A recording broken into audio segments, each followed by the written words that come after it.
What is up, everybody, and welcome back to the third video in this tutorial series. So we've gone over how to install the program and set it up in Blender and how to navigate the basics so far. We've created a very basic base. Next, we're going to go into a couple of the other options. So on that same tab that we were on, that Base Creator tab, we are going to actually select this Dungeon Tile option here. And this is going to allow us to create something more interesting with walls and doors and all that good stuff. So like before, you can go ahead and import any assets you need. I restarted Blender because I was doing something else. But whenever you load up Blender again, the add-on should still be enabled unless you disable it by unchecking that checkbox we checked at the beginning. So at least the very first script should show up in there, and you can always click the one you want to bring up the other tabs. And so we're going to stay on this Base Creator tab. And with the Dungeon Tile selected, I'm just going to leave mine as a topper for now. I'm going to pick this Fantasy 2, and I'll go with, I'll just click a random selection for now. And I'll click another one. That looks fine. Maybe I'll click the change terrain.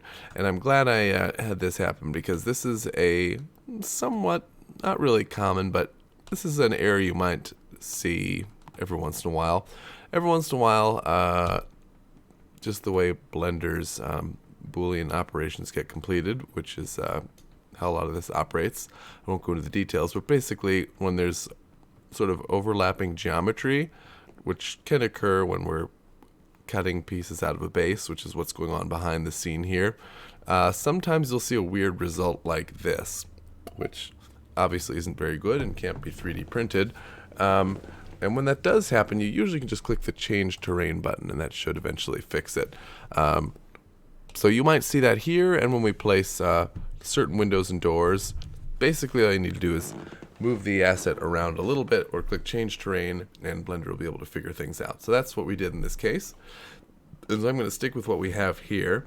Now, when you're working with a Dungeon Tile shape here, that's basically a special shape that lets Blender know that we want to go ahead and add some windows and doors and walls and stuff like that later. So when we go to the Customize tab this time, we'll see a lot of the same options. So we could go and place. Oh, and this is one thing I forgot to cover in the last tutorial, so I should definitely cover this now. We covered adding these small assets, like the little tiny ones that get popped around the base there. You can always move those around, like I covered in the last video with these sliders.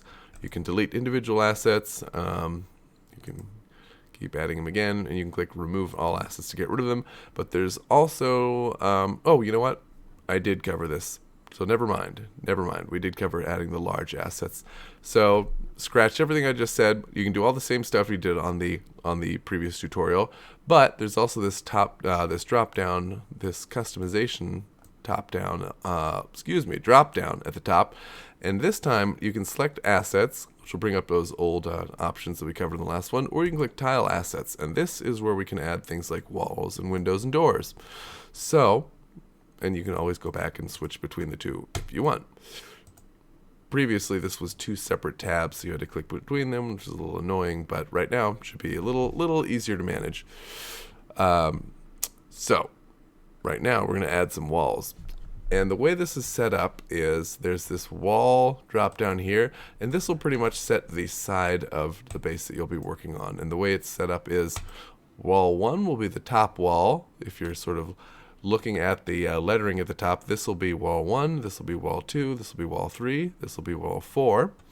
And there's also a base option there if you want to place things like columns. So I'm going to stick with wall 1 for right now. The wall direction will be sort of the direction that the wall you're working on faces. So the default is internal, which will be a wall pretty much facing this way towards the base itself, basically creating like the inside of a room. But you can also add an external wall, which will face outwards, or mirrored, which is both of those, and an open lock wall. And I'll show an example of each of those once we actually add them in. So you start with this asset type, and we'll select wall, and this is where you'll select the specific type of thing you want to add. So we'll go with wall, and then I'm going to pick one of these walls here, and I'll just click one of these. Add asset, and you'll see, oh, actually, you know what, I had it set to external, so you can see the wall is actually facing out right now.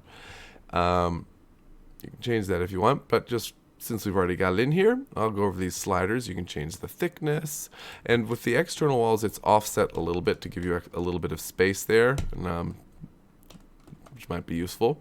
You can change the height by using this slider here. You can change the width if for whatever reason you feel the need to do that. And if you do change the width, you can change the X location, which will move it side to side. And then if you change the width back to what it was, it'll be a little bit off, but you can just move that X location a little bit and it'll snap back in place.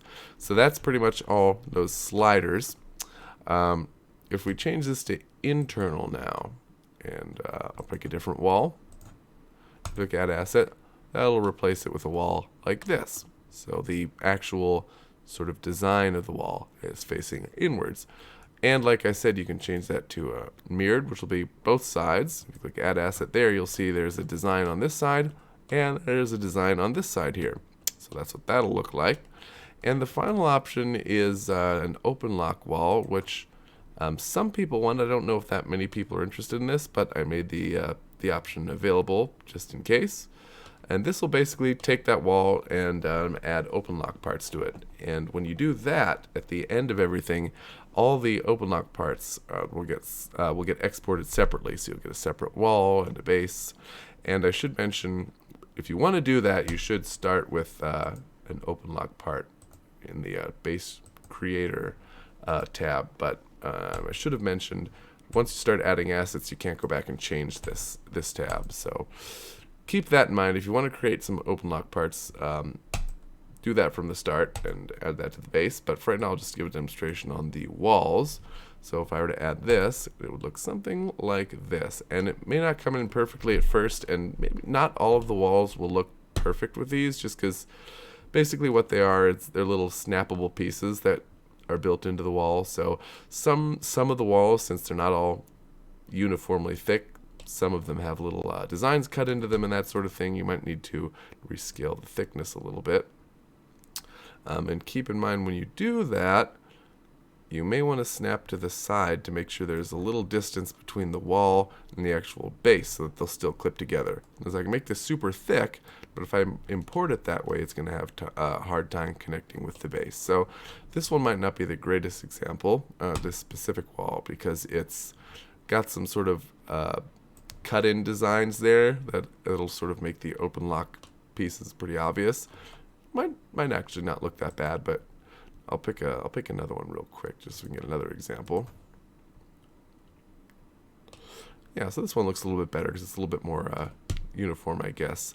So this would look pretty good. You can't really see any of the open lock parts through there, but that's an option if you want to do that. I am just going to delete this for now. You can either delete an individual asset, click clear wall, which will remove any assets, including walls and doors and windows and stuff like that, from that specific wall you have selected up here, or you can click remove all, which will get rid of any wall or window or door assets. So I'm going to stick with that, just the default internal wall for now.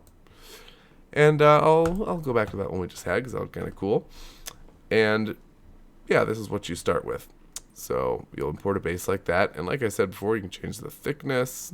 You can get some results that look pretty bad if you drag it out way too far. So keep in mind how thick you want it to be, and again, these numbers are in millimeters. You can change the height, and you can change the width if you really want to.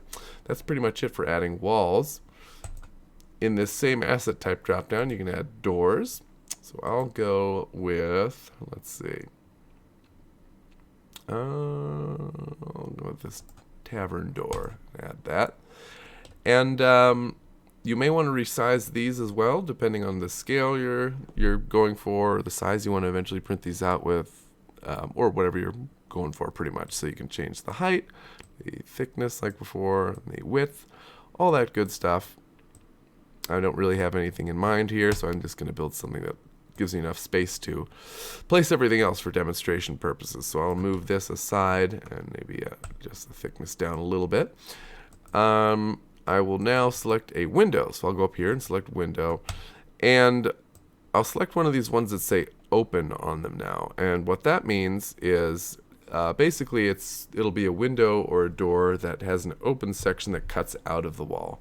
So you'll notice if I click this Elven window here and click add asset, it will add it to the wall, and you can kind of see it on this one. The design kind of gets in the way and makes it hard to see, but you can kind of see the black through there. It's actually cutting out of the wall. And you'll notice by default it places assets in the middle of the wall. So sometimes you'll get scenarios like this where some assets will be overlapping. So you'll obviously want to move those a little bit. And I'm trying to think, sometimes maybe you'll have a particularly thick wall, so an asset will not necessarily be visible when it imports. So for example, if I were to change the current asset here to the wall, make this super thick, and then I don't know why you do that, but if you wanted to do that, you could do that, and then add a window. It might not be visible at first, so keep that in mind. Might be obvious, but the assets you select, all the assets in the scene attached to the current wall, will be in this drop down here, and you can switch between those using the drop down. I think the names are a little bit more intuitive here than in the previous section with the assets, but still not ideal to select them from a drop down. We go over the terrain creator. I think I've found a much better way to get it to work, so hopefully we'll implement that in this module as well in future updates. But for now, you've got to select those from the drop down.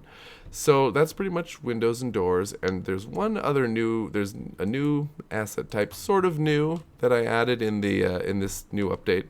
It basically works the same as windows, but it's maybe a little bit different. So I'm going to give an example of that too. So I'm going to add this wall here, and I've added what I'm calling kind of wall decoration assets, and they're pretty much the same as windows in the terms of the way they operate in the program, but they'll be anything with a prefix of decor in front of them.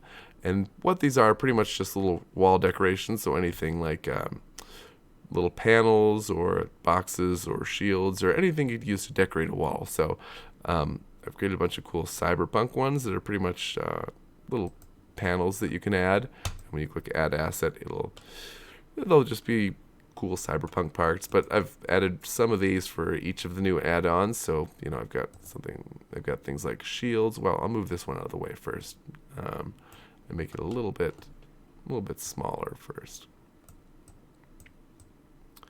And just move that up. So I'll add this little shield. You can add things like that. And I think it'll allow for a lot more cool customization when it comes to a lot of things. So I think that should be a really cool, I won't really say a new feature because they operate the same as Windows, but I think they'll allow for a lot more customization. So little things, just random little wall decorations like that. I think those will be very cool. And another thing I did add specifically for these is there's a rotation button that'll allow you to rotate these as well, which may work better for some assets than others, or may look better on some than others, and it will work on Windows too. I don't know if that'll be particularly useful, but it'll definitely allow for more customization with these wall decoration assets. So keep that in mind. I think you can get some really cool results with those. And that's pretty much it for the main categories of assets we can add. We can also go to base here, and we can click on column, and we can add any of the columns. And I should point out that unlike placing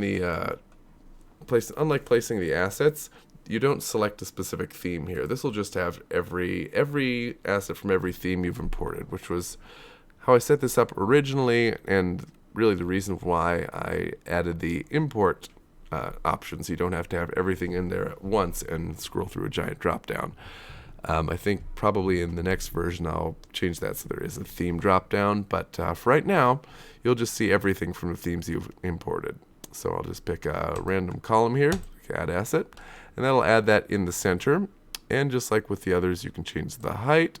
And for columns, there's also this uniform width and thickness, which makes it so that when you change the width, and it'll change the thickness as well, and vice versa.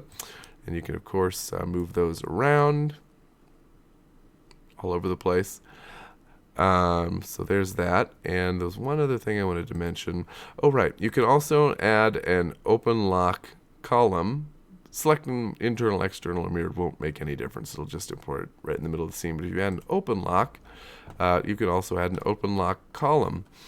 And like with the walls, not every column will look perfect on these because the open lock parts are kind of uniform height and width and thickness, which all of the columns aren't. Some of them are, have interesting designs on them that make certain parts thinner and thicker. So some of them might not look great. I'll see how this one looks. If we add this, it'll basically add an open lock part. And if we had added an open lock wall, this would line up well with that, but it's not now. And you'll notice you can still see the open lock part very visibly there. You can just adjust the width and thickness, and that'll sort of wrap around that open lock part and give you something like this. And so for these ones, you can use the rotation, and what that's going to do is pretty much just, oh, sorry about that. That's not what I meant to do. What I meant to do was you can click the, I think the X location, and that'll shift it, or the Y location, and shift it down. So that's how you'll decide which side you want to place it on. It doesn't really matter where you place it because these all export as separate parts in the end anyway. But just for sort of organizational purposes, that might be helpful in setting up your scene. So keep that in mind. And that is pretty much all we need to do for these. There is one other new feature. I think I mentioned some of this in the assets section. Like I mentioned, there is an exports tab, or a render tab rather, in the export option.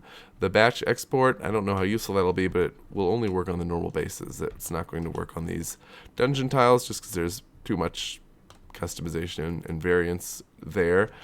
So it won't do anything if you click batch export here. But there is this score lines option, which was available in the original version, but it wasn't really very good. And the reason for that was there are a few operations in the previous versions of Blender that weren't as good as the ones that are in there now. So now there are things we can do that are a little bit better than we could before. Without going into too many details, basically this will add a little grid to your base. So you can click on 2x2, and that'll pretty much add a little grid like this. And it may look better on certain bases than others, but pretty much it'll just put some score lines in the middle, and you can adjust the depth by messing with this slider here, and that went too far. So however deep you need those to be, you can make it a 2x2 grid, a 3x3 grid, or a 4x4 grid. And that's pretty much how those work. So those also might yield some inconsistent results sometimes depending on the base you're on, but it should work a lot better than in the previous version. So I think that's really cool, and hopefully some people get some use out of that. And then, as before, you can just click the export button, and that'll export everything, or it'll export as separate parts if you created an open lock part. And that is pretty much it for the dungeon tile section of this tutorial.